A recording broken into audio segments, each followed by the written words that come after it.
Kapolri Jenderal Tito Karnavian mengungkapkan bahwa serangan teror beruntun yang terjadi di Jawa Timur dilakukan oleh sel-sel teroris dari jaringan Jamaah Ansarut Daulah dan Jamaah Ansarut Tauhid. Kapolri juga menegaskan sesuai perintah Presiden Joko Widodo akan segera melakukan operasi untuk memberantas sel-sel ini.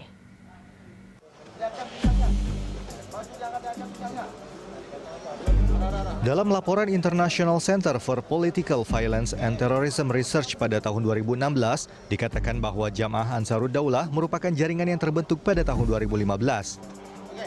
JAD dipimpin oleh Aman Abdurrahman yang kini ditahan di Nusa Kambangan pasca kerusuhan yang terjadi di Rutan Salemba Cabang Makobrimob Kelapa II Depok beberapa waktu lalu. Satu pemimpin JAD lainnya adalah Abu Jandal yang telah tewas pada tahun 2016 lalu karena diduga terlibat dalam pertempuran di Mosul, Irak. JAD sendiri diketahui berafiliasi dengan Jamaah Ansarut Daulah Khalifah Nusantara atau JADKN yang dipimpin oleh Bahru Naim. Bahru Naim sendiri merupakan koordinator ISIS Indonesia yang berada di Suriah. JADKN diketahui menjadi kelompok yang mengirimkan para pejuang bergabung ke organisasi teroris ISIS di Suriah dan Irak. Menurut kepolisian, JAD telah mengirimkan sekitar 1.100 anggotanya ke Suriah dengan dalih jihad. 500 orang diantaranya dilaporkan masih berada di Suriah dan 103 orang tewas saat bertempur bersama ISIS. Sementara sisanya yakni sekitar 497 orang sudah dideportasi kembali ke Indonesia dan sel-selnya tersebar di beberapa daerah di Indonesia. JAD diketahui memiliki beberapa jaringan di Indonesia, diantaranya adalah kelompok tim Hizbah, Jemaah Islamiyah atau JI, Jamaah Ansarut Tauhid atau JAT, Mujahidin Indonesia Timur, serta Mujahidin Indonesia Barat.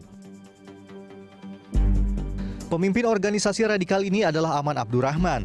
Di kalangannya, Aman juga disebut sebagai singa tauhid di jaringan JAD, sekaligus berperan sebagai panglima ISIS di Indonesia. Aman juga sering disebut sebagai mentor dari ideologi ISIS di Indonesia. Dirinya merupakan dalang bom Tamrin pada tahun 2016 dan menjadi terdakwa atas kasus yang sama. Aman juga disebut sebagai dalang aksi bom di gereja Oikumene di Samarinda, Kalimantan Timur pada tahun 2016, serta dalang bom Terminal Kampung Melayu, Jakarta Timur pada tahun 2017 lalu. Ada kemiripan pola serangan yang dilakukan JAD dalam serangan bom di Surabaya dan Kampung Melayu. Keduanya dilakukan jelang bulan Ramadan dan dilakukan di tempat umum yaitu rumah ibadah dan terminal bus. Bom yang digunakan pada peristiwa Kampung Melayu diidentifikasi merupakan bom paku yang diletakkan di dalam panci, sementara bom pipa digunakan di Surabaya. Kemudian, sasaran serangan dari para terduga teroris JAD adalah warga sipil dan polisi. Pihak kepolisian mengungkapkan bahwa motif penyerangan yang dilakukan oleh para terduga teroris diantaranya karena posisi ISIS yang semakin tertekan di dunia internasional, serta terkait penangkapan pemimpin jaringan teroris oleh polisi. Sebelum JAD menebar teror di Indonesia, Jamaah Ansarut Tauhid yang terbentuk pada tahun 2008 silam telah lebih dulu melakukan hal serupa. JAD sendiri dipimpin oleh Abu Bakar Ba'asyir yang hingga kini masih menjadi tahanan pihak kepolisian. Pada masanya, JAD merangkul mereka yang jelas terkait dengan buronan teroris untuk menjalankan sejumlah teror. Mereka menyambut para anggota Jamaah Islamiyah atau JI untuk bergabung dalam JAT.